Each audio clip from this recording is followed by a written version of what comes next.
I'd like to call the Tuesday, June 18th, 2024 Papillion City Council meeting to order. Ms. Barata, would you please take the roll? Sunday. Mumgard. Gaines. Glover. Fanslaw. Kluk. Stubbe. Ingberg. Would you please join me in the Pledge of Allegiance?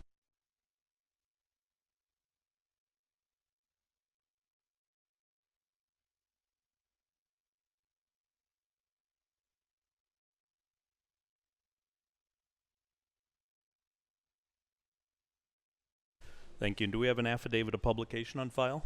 We do. And a current copy of the Open Meetings Act is posted in the back of the council chambers. We do have bad weather rolling in, but I don't think there's any tornadoes, but we are watching the weather, so if there is something severe, we do have a basement, and we'll direct everybody down there if need be. Ms. Powers, Administrator's Report, please. Thank you. And a huge thank you to the Papillion Community Foundation's board, and also Joe Hunter, the Executive Director, for another great year. And also a thank you to all the volunteers, the Youth Council, and the city employees who helped staff the event. This type of community event would not be possible without all those individuals. And as you know, somewhat like tonight, there was some severe weather on Saturday night. So thank you to everyone who helped clear out the park and keep everyone safe. And sometimes those difficult decisions have to be made for what's best for the public, but luckily we're able to report that there were no major events or anything during the entire Papillion Day. So again, thank you to everyone involved for making that happen. United Cities continues to be involved in discussions with senators about possible tax relief options. And as I'm sure you've heard, as it was announced that Governor Pillen has kind of sent out a save the date for the end of July and August for a special session. And so we're continuing to work with the senators to educate them. We have some meetings coming up when we're preparing some short-term and long-term solutions for that as part of those discussions. And then just a couple quick updates on the sewer agency. There was an error with how we adopted our sewer agency rates in May. So for the public's awareness, so everyone is aware that they're back on the agenda for tonight with a request to waive the second and third reading. They were passed on May 7th by resolution. However, they should have been adopted by an ordinance. And again, I apologize that we did not catch that error.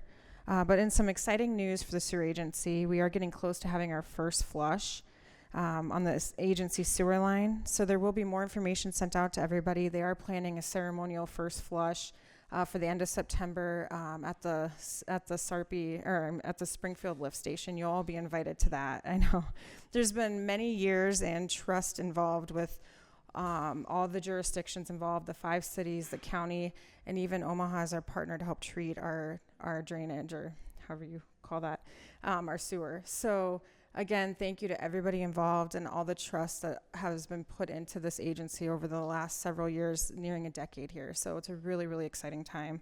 And again, there'll be more sent out on that as we get closer to that September ceremonial first flush date. And then just a really quick note, Mark and I will be in York starting tomorrow. We'll be there tomorrow morning through Friday, and that's for the Nebraska City County Management Association's annual 2024 summer conference. We will be available by text and email, so please reach out if there's anything. We just may be a little delayed in responding. And that's all I have. Thank you. Thank you. Do we have a motion to approve the consent agenda? Motion by Councilman Gaines. Second by Councilman Ingberg. Any proponents or opponents? Council discussion? Please vote. 8 yeas, 0 nays. Motion passes. Next is item D1, Ordinance 2024, an ordinance to amend Article 23 PUD Planned Unit Development Overlay District of the Papillion Municipal Code, having to do with regulations applicable to residential development and open space requirements within planned unit development overlay districts. The applicant is the City of Papillion PUD Design Guidelines. Is there a councilman will introduce? Introduced by Councilman Fanslow. D2, public hearing and a vote. An ordinance to amend Papillion Municipal Code Section 158.14 entitled Sewer Connection Fees, Service Charges, and Sewer Use Fees and Rates. Residential and commercial users to amend sewer connection fee rates and sewer user fees and rates and provide for an effective date. Is there a councilman who will introduce? Introduced by Councilman Kluk. As Ms. Powers mentioned, we did previously approve this April of 24 Resolution R24012, and all 5 cities did the same thing, but we did it by resolution, but it should have been done by ordinance, and so that's why it's republished. And because of that, there is a request to waive second and third, so the rates can still be effective July 1st, which is in line with the original resolution. So I would ask, is there a motion to waive second and third for ordinance 2026? Motion by Councilman Glover, second by Councilman Gaines. Any proponents or opponents? Council discussion on the request to waive? Mr. Sunday. I have a question. I'm not sure who to direct it to. Mr. Sturzma, maybe.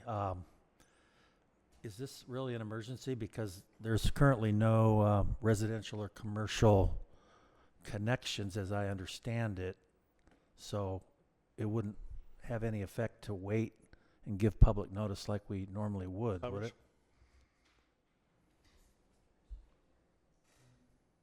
it? It also, and it's a good question, it also includes connection fees that we would charge. And so the sewer agency is wanting to adopt those by July 1st. That's the adoption date. So if we waited, it would be August before it'd be effective. So we'd miss that month of connection fees. My concern is these fee changes occurred way back on April 7th. We should be giving the public notice, so if anybody wants to show up to have their voice heard, they can do that. And it kind of feels like we're just ramming this through to me. We did publish the public hearing for that original resolution. That was properly published. And this one was published as well.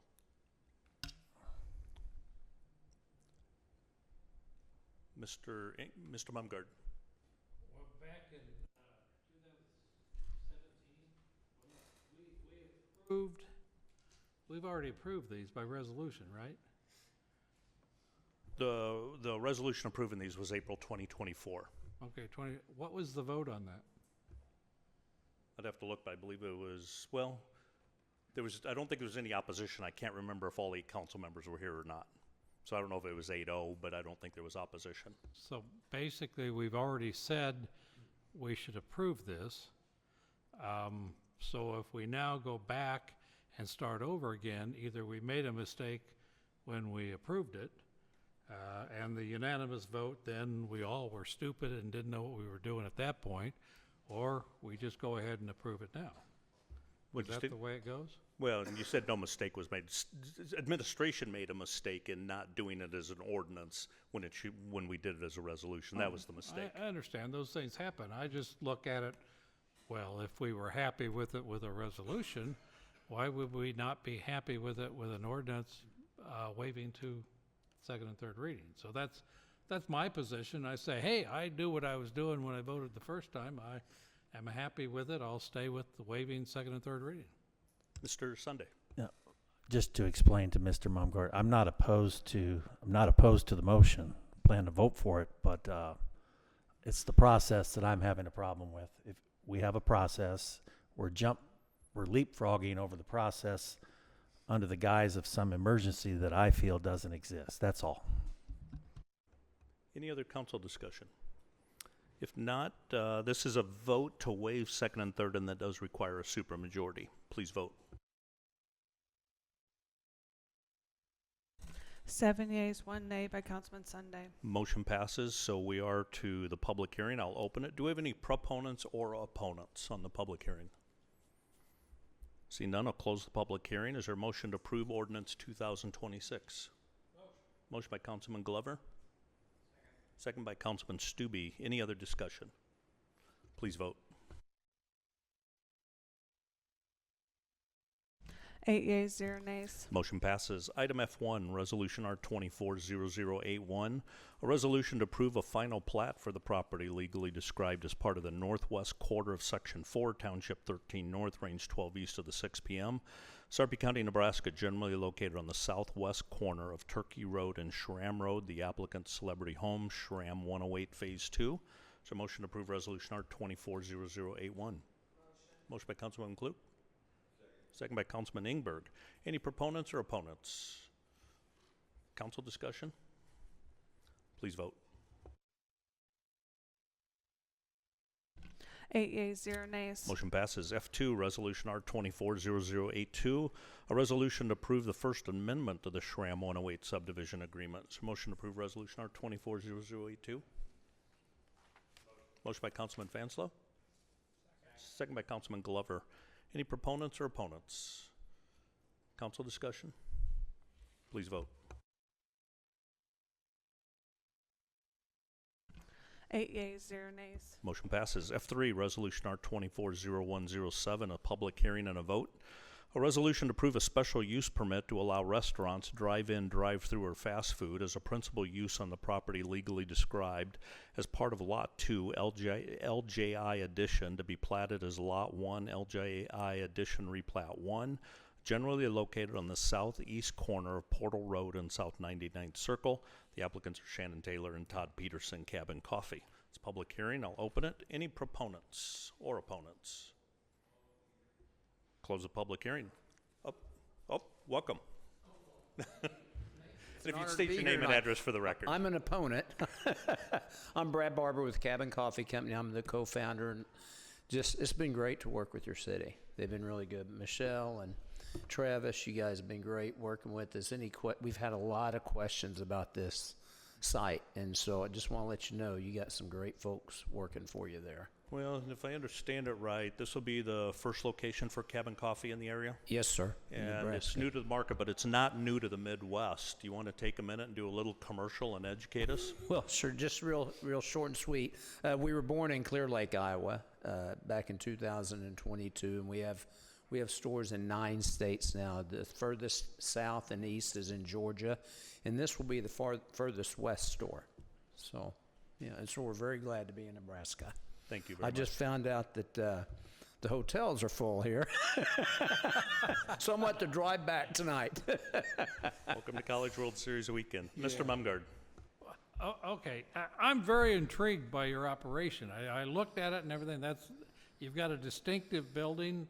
I mean, there's coffee all over the place, dime a dozen with the coffee places, but you've got a very distinctive operation. I wasn't familiar with your operation. And then I look at the location, and that's a very industrial location. Why do you choose something like that? That's a great question. We're exposed big time out there. There's a lot of traffic that goes by there, and there's not really anything between Washington here and over to where Cabela, or I'm trying to think where that come and go is. I can't think of the name of the street. A few miles just to the west and northwest of there. So, and we looked all over Papillion. We looked at several different locations, and we felt like this one was the best one. I drive that many times. Oh yeah, there's tremendous traffic, especially morning and afternoon. We're going to have to increase the size of that street. That's just no doubt about it. Yeah. My wife sends me out to the post office quite often with things that she has. So I drive that, and I looked at that and I thought, that's not something I would think of, a place I would think of putting something where people would stop to get coffee. But then I figure you know more about it than I do, so it's great. Well, one of the things that we look for, a lot of developers and a lot of folks will look at places in cities and towns that it's the new development or it's a new area. And quite frankly, sometimes those areas are very expensive, and it's hard to cash flow that in some of those areas. And then everybody in there, I used to work for Applebee's out of their home office in Kansas City. I was over their development construction. And we're always looking at the new developments, and we always wanted to be by an Olive Garden or a Fridays or whatever. And so we really looked for underserved areas, and we felt like we believe this is a little cream puff in an underserved area. You know that when we have Papillion days, we're going to dump our stuff right behind. No, we're so excited. We're going to be out there handing drinks out. I mean, we're really excited about that. So we'll make your citizens very happy that day because they will have a little more patience. You might sell a lot of coffee with I people sure sitting hope in line. so. I want to welcome you to Papillion, and I'm just intrigued by your idea to put it there. So good luck with it. Well, thank you, Shannon Taylor. She's the owner of it, so they're the ones that are really doing it. So I got to applaud Shannon tonight. So Yeah, so I'll Yes, sir. echo what Tom said. Welcome to Papillion. Thank you, I'm sir. just curious, when do you anticipate opening? Well, I just talked to your planning or your building permit office, and they said after you guys approve, it'll take about 30 days to get that approved.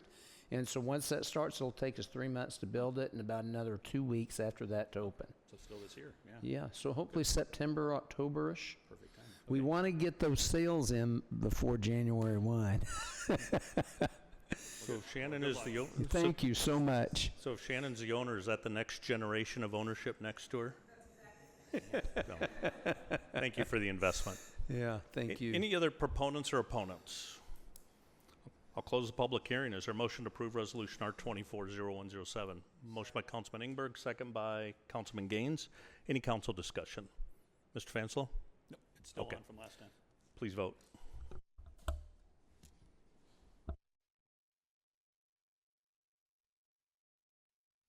Eight yeas, 0 nays. Motion passes. Thank you. Appreciate it.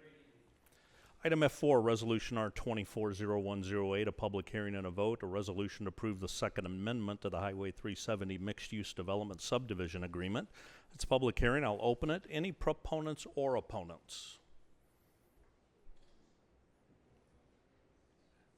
If you'd state your name and address for the Hi, record. Mike Erdman, 926 South Madison Street. For disclosure, I am on the Planning Commission, but I come tonight as a citizen to speak on this issue as I have in the past. I think it's important to do the pedestrian bridge and not a road. I'm really here just to give you a little history and how important this park is to our neighborhood. So it was given by the Trumbull family in 1960 for public use, the park and the school property. It's part of that small town feel, a little history here of who gave that property to us and how it was important. Three generations have used that. I used that park when I was a kid. My kids have used that park, and Brandon, unfortunately, he couldn't come tonight. His kids use that park. So that's 3 generations already that have used that park that live in my neighborhood, and we're hoping to see a lot more generations of that. So that park was an important part of my life and all of my friends when we were growing up, and to my kids. We would skate on that pond. I skate on that pond in the wintertime. There's frogs and turtles and birds and butterflies, dragonflies, all kinds of things. Even ducks sometimes would come and rest on that pond and take a little refuge on their migration. It was important. Mr. Trumbull was a nice guy. We used to go up and create all kinds of problems in his fields, creating forts and everything before it was ever contoured and for conservative purposes for the runoff. He'd always chase us off and get mad at us, and we'd always return, and he'd chase us off again. But every spring or in summer, he would hire us to detassel corn and pick up field corn in the fall after his combine had missed. He'd bring some of that field corn over to my dad, a couple buckets to feed the squirrels over the wintertime. He was a very generous person. And I think running a road through that park, I don't think that was his intention for what's called public use. So I think a pedestrian bridge, I think, would be the option at this point to do that. We don't want to abandon the park. That was what was suggested on the 7th, and I was kind of shocked by that we had gotten to that far down that we would be willing to abandon this park. It's so important for staging for the kids, for school, for pickup, just to go down and have some place. The merry-go-round that I played on in 1969 is still there. It's still there. It's got 5 or 6 coats of paint on it. That's been all chipped off. The sand and gravel that's around it, that's been all tore out, and this deep from tread marks from everybody spinning that around, where a friend of mine broke his arm. All those things are memories down there, and a lot of kids still create those memories. So I hope that you guys will consider the pedestrian bridge and not running a road through it. I mean, it's only 3 blocks to the west that I can get to 90th Street from that intersection and go up to that the new development. So it's not like this road doesn't appear to any of us that it's a success or failure of that particular development. It's just not that important, at least at this point. So keep in mind also that the school, Trumbull Park, is under development now, and all the playground equipment has all been disassembled. It's gone. So there's no park for 2 years now, for 2 more years, if you guys were to do something in this park, like put a road through it and abandon it. So there'd be nothing for that. As a matter of fact, with the Countryside Channel Stability Study, which you guys are doing all along that channel, I think we should expand that to improve that pond and make it a pond again, not just full of reeds and so on. I think we could improve parking down there on Valley on the south side of that street from where the current little diagonal parking is, all the way down to about 100 feet past Harrison, create parallel parking along Valley, so as a pickup lane for school, so we could get those cars off the street and have a 5-minute parking. So that would create parking. You know, when you look at a street, you don't think of a parking lot, but if you add up all the square feet to all those parking spots, that's a parking lot, and it'd be easily attained by just making that as an improvement, as a comprehensive plan. I also think we should name this waterway. I think the kids at the school, I think it'd be awesome to name that waterway instead of just calling it a channel or a watershed. I think that would give it some dignity, which I think it really deserves, whether it's Trumbull Creek or Turtle Creek or whatever we might want to call it. I think the kids would be awesome to do that. I think we should also incorporate some learning things for the kids at Trumbull Park. I learned a lot at that park. We used to go over there for school projects and collect butterflies and dragonflies and things like that and mount those as part of a science project. I'm not sure if they do that now, but I'm sure a pond, nesting houses, frogs and turtle habitat for birds and butterflies, all that can be incorporated into that. It'd be a learning environment in that park instead of abandoning it. So what I'd like to see is just everybody take a step back and see how important that is to our community, and let's seize the opportunity to make improvements on that park instead of abandoning it. So thank you. Thank you. Any other proponents or opponents? Welcome.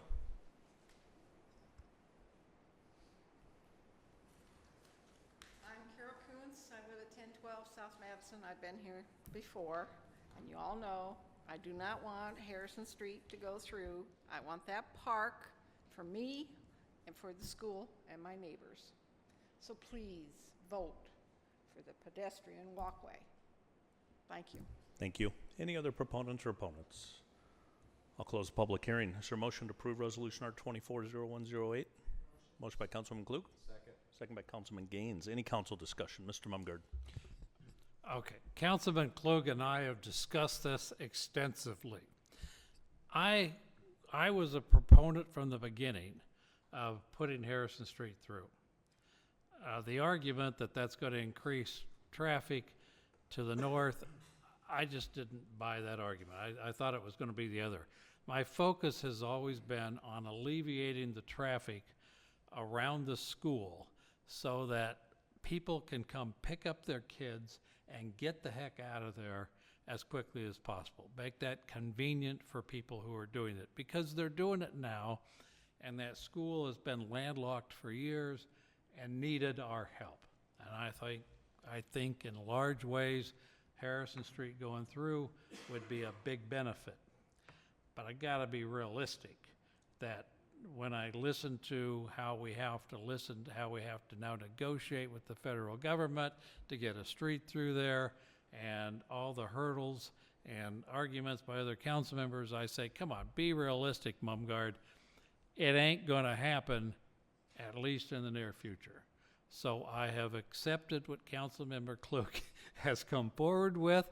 This is going to at least work to some extent to alleviate the drop-off and pick-up congestion there at that school. Is it the best solution? I don't know, but I'm willing to give it a chance and see how it works out. And what I'm really pleased with is this amendment keeps the door open for putting the street through in the future.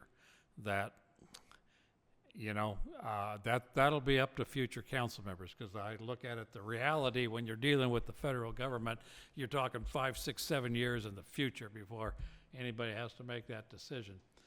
So I'm at the position where I'm going to accept as much as I can get done at the moment and vote for this. I want to continue with city staff in discussing enhancements of the parking opportunities on the south side of that ditch in the Tower District, making it as much attractive as possible for parents to come down and use that side of the ditch, that side of the pedestrian walkway, to pick up their kids or drop off their kids. That's discussions in the future, but let's get done what we can get done, so I'll vote for it. Mr. Engberg. Well, I'm going to support not opening that up and cutting South Harrison through. I, like you, I'm glad that we left an opening for later years and with some traffic study in case something changes. because you or I or nobody on this council knows that 10 years from now, maybe people that live on Valley Road would want it. I don't know. But for now, they don't. And as you know from my activity, let's call it east of City Hall here, when I did not and fought like crazy not to put roads through to other roads, I'd be a real hypocrite if I turned around now and said, let's put this one through. And I do, and I have to admit, it's partly, as the gentleman mentioned about, it's important to the community and there's some memory to it. I was in the first class that went into Trumbull Park when it first opened, first year it opened. So I have a lot of skin in the game, I guess, even though I don't live on South Harrison any longer. I went to all my grade school in Trumbull Park, and I think it's worth leaving it alone. And we've got more access east and west now. But let's approve it, and knowing that future councils, if the residents from Valley Road come to that council and say, it would really help us now this other development's done in Tower District, it would be really great if we could get back and forth through there. That way they don't have to start over. They could do a traffic study and do it. So I'm going to support just leaving it as it is. Ms. Klug. Thank you. I just want to recognize that, yes, I did bring an amendment forward a couple meetings back. It was not perfect, as was pointed out by a couple of my fellow council representatives, and I'm okay with that. I do appreciate their input, and I appreciate Mark and Mike and Nicole's efforts in helping us to improve this. I really do believe that this amendment meets the safety of helping our school. I think it protects our neighborhood and what the expectations are of our residents who have been there for a long time, and yet gives us a great safe passage for the school children that are going to be living in the apartments and the homes on the south side of the creek. So I feel like it's been a collaborative effort, and I just hope everybody will consider it. A single vote does not define who you are or how you stand on any set issue, whether you agree or disagree with connectivity. It simply is, this is what the issue is at this location. And again, I could not be more happy with the collaboration that we have reached to make sure that we are getting the best that we can do at this time. Thank you. Any other council discussion? Mr. Sunday. I just wanted to comment on the Mr. Trumbull comment. I happen to know Mr. Trumbull very well. He was my grandfather, and I think I can be pretty confident in saying he would certainly be happy if we were going to put a pedestrian bridge over that creek instead of a road. I think it protects the integrity of the neighborhood. It protects the integrity of the original school setting. And I think it's the way to go for now. And to leave it open, I think, is wise as well for the future. Things can change. But for now, I think this is the best bet we have. So I support it. Thank you. Any other council discussion? Please vote. 7 yeas, 1 nay by Councilman Fanslaw. Motion passes. Item F5, Resolution R240110. A resolution to approve amendments to the master fee schedule to update watershed fees and to add a fee for the use of pitching machines at the Papillion Landing Fieldhouse. Is there a motion to approve Resolution R240110? Motion by Councilman Ingberg, second by Councilman Mumgard. Any proponents or opponents? Council discussion? Please vote.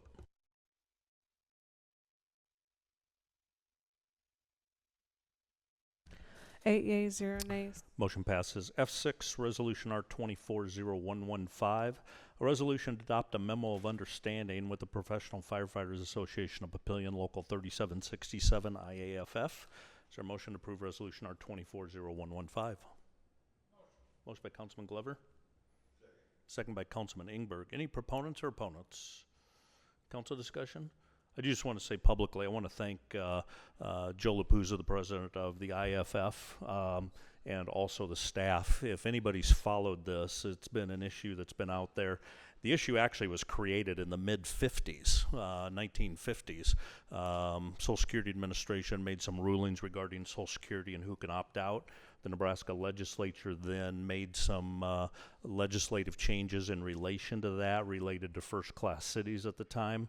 A lot of us, we've all worked since that time under a certain understanding based on some legal opinions, and all the union contracts in the city have negotiated in good faith based on what we had previously believed.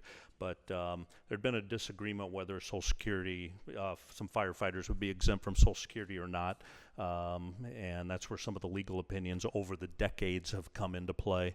Social Security Administration last year came down with a final ruling that in a very, very narrow case, which Papillion fits in, we are not exempt, which we thought we had been previously.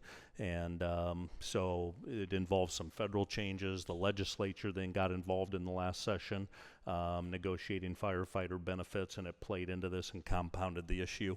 Carla from our staff was highly involved in state level and negotiations related to it. And in the end, the legislature did pass that a higher contribution level to firefighters needs to be made, and then because of that and the Social Security ruling, we then ended up being almost paying twice, and so the final legislature actually gave us an offset, so we end up in a revenue neutral position. It sounds kind of simple, but it was a very, very complicated process with about 3 to 4 years of negotiation. And so I want to thank staff and especially the fire union, because as you know, in talking about money and 3 years of negotiations, there are points in time where it can look like we're on opposite pages and things are contentious, but it ended up working out very well. And then the contract we negotiated in good faith with them, this leaves that contract revenue neutral. So I just want to publicly say thanks to everybody. Any other council discussion? Please vote. 8 yeas, 0 nays. Motion passes. I don't think any committees met this last couple of weeks. Any comments from the floor? Welcome, sir. And again, if you state your name and address for the record. Mike Herdman, 926 South Madison Street. I know sometimes citizens, including myself, can be pretty tough on you guys in terms of a city council. I know I have been in the recent past. But I just want to publicly acknowledge that a year ago, we passed the property maintenance codes, and it's made a significant impact in our community. And I just want to publicly acknowledge that. So I know some council members and citizens were opposed to it, and I know at least one citizen that opposed it is on the Board of Appeals, which is good. They're good checks and balances, 18 months to figure all that out. I think you guys did a great job. I contacted the enforcement and had a quick chat with them, although I can't give you any, there really weren't any numbers to apply to this, but reports are steady. There's been no significant increases. There certainly hasn't been any heavy-handed enforcement, as noted by the property on Polk and Lincoln, which still exists. But if those neighbors want to put up with that, they have a solution now. So if they want to put up with that truck in the driveway that's been there for 3 years full of junk, that's up to them. It hasn't solved all the issues. The hoarder across the street, I'll report, or my other neighbors will report him once the backyard fills up, and he'll take out 3 or 4 truckloads of it and cover the rest in tarps, and then it'll start again. But at least we can keep it in check. So we have those things now. So, but it's made a difference. Those are examples that I just mentioned of owner-occupied properties.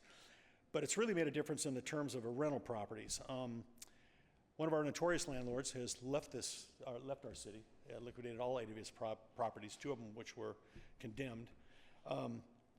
There's been tens of thousands of dollars in new improvements to those, new roofs, painting, foundation work, overgrowth removed, etc. It's been phenomenal, tens of thousands. In the end, I think it'll be hundreds of thousands of dollars of neglect of those properties over 2 decades. Although many of them remain investment properties, they're all improved. 924 next to me, which was condemned, is now on the market and completely rehabbed for the most part, and looks in pretty good shape. It was amazing, all the work that they did. It's also helped stabilize our neighborhood. 6 of those 8 properties were all in Trumbull Park, all within 4 blocks of each other, and they were all deteriorating really badly. So there's also a lot of hidden benefits that I don't think people realized that when this was passed, and one of them is reduced enforcement calls in our neighborhood, that's for sure. There's no more raccoons and snakes and feral cats and termites that plague these homes and the neighbors. Hopefully no more police calls or early morning wake-up calls with police like next door to me looking for fugitive felons and with the bullhorn at 7:30 in the morning. There's a better caliber of tenants in these homes, which are less likely to cause problems. There's a reduced number of small claims suits regarding all of these properties. I calculated over the last 2 decades, there were hundreds of lawsuits filed with this landlord that are traced in Sarpy, Douglas, and Cass counties regarding security deposits, living conditions, maintenance, et cetera. So that doesn't clog our court system anymore. There's been improved property values in our neighborhood. And most importantly, we've got a higher quality of life for everybody, not only in our neighborhood, but in the city. So I just want to thank everybody for that. You guys did a wonderful job, and it's really made an improvement, and y'all deserve an applause for that.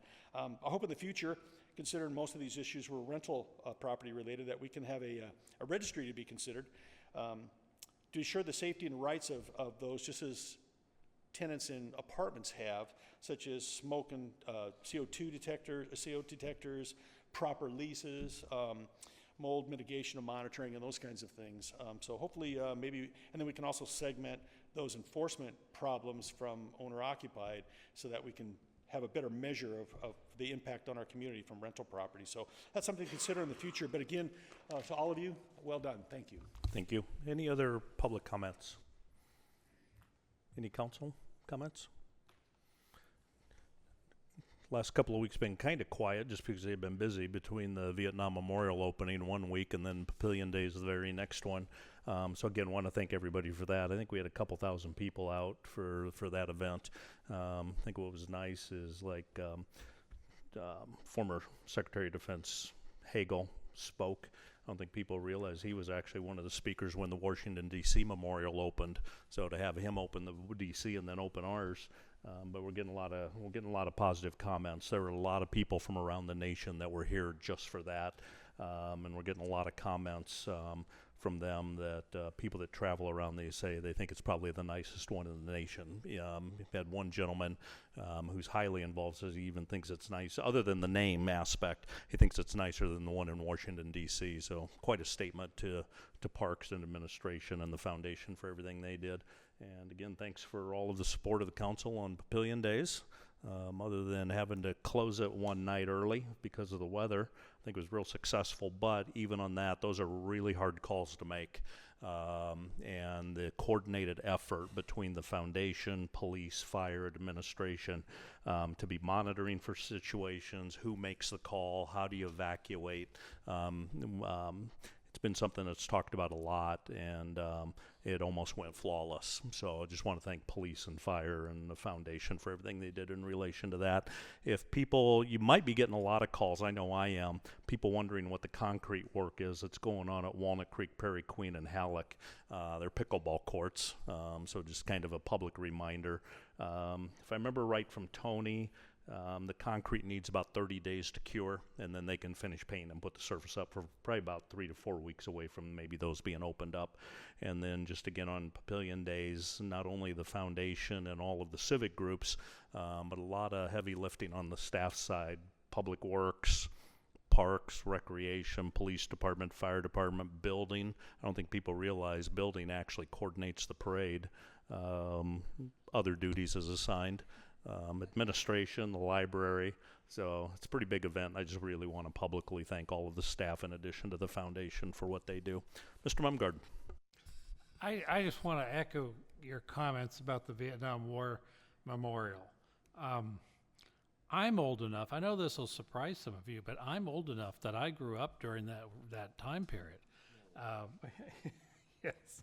I've been out there a couple times with my wife. My wife today filed the application to get a tile for her brother who served in Vietnam with some results, negative results thereafter. And so I'm very proud that his face will be on one of those tiles out there at the memorial.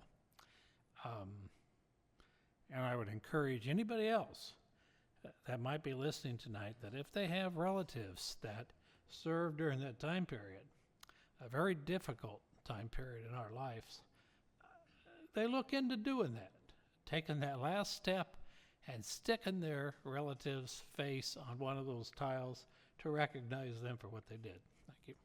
And I think it's a good reminder as you talk to people, and again, we televise these, so maybe people hear it. The memorial's actually interactive, and it's intended to be educational. Interactive from three perspectives. One, for the Vietnam vets, if they get out by the Huey helicopter, there's a button they can push, and you actually hear the sound of the helicopter.